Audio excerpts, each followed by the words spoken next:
So my 3 minutes start now. This is Black History by Gil Scott Heron. I was wondering about our yesterdays and started digging through the rubble. And to say at least somebody went through a hell of a lot of trouble. To make sure that when we look things up, we wouldn't fare too well, and that we would come up with totally unreliable portraits of ourselves.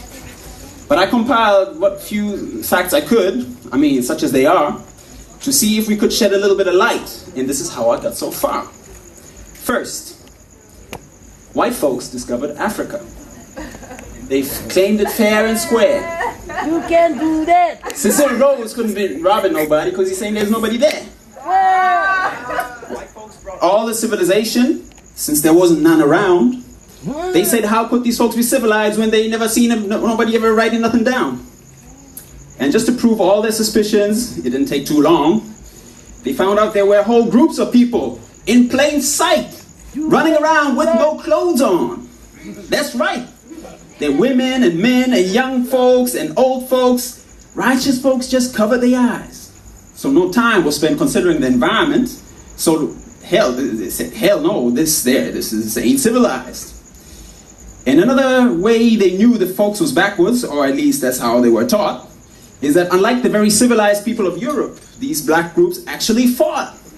And yes, there was some rather crude implements, and yes, there was some primitive art, and yes, they were masters of hunting and fishing, and courtesy came from the heart. And yes, there was medicine, love and religion, intertribal communication by drum, but no paper and pencils, and no other utensils. And hell, these folks ain't never even heard of a gun.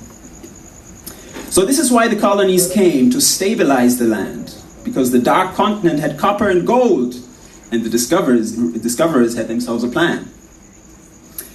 They wouldn't discover all the places with promise. They would discover all the places with promise. You didn't need no titles or deeds. You could just appoint people to make everything legal, and to sanction the trickery and the greed. And out on the bushes, if the natives got restless, you call that guerrilla attack.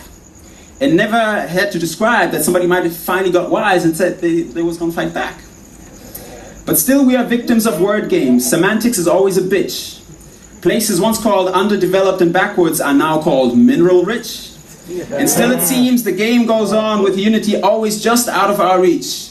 Because Libya and Egypt used to be in Africa, but they've been moved to the Middle East. There are examples galore, I tell you, but if interpreting was left up to me, I'd be sure every time folks knew this version wasn't mine, which is why they called it history.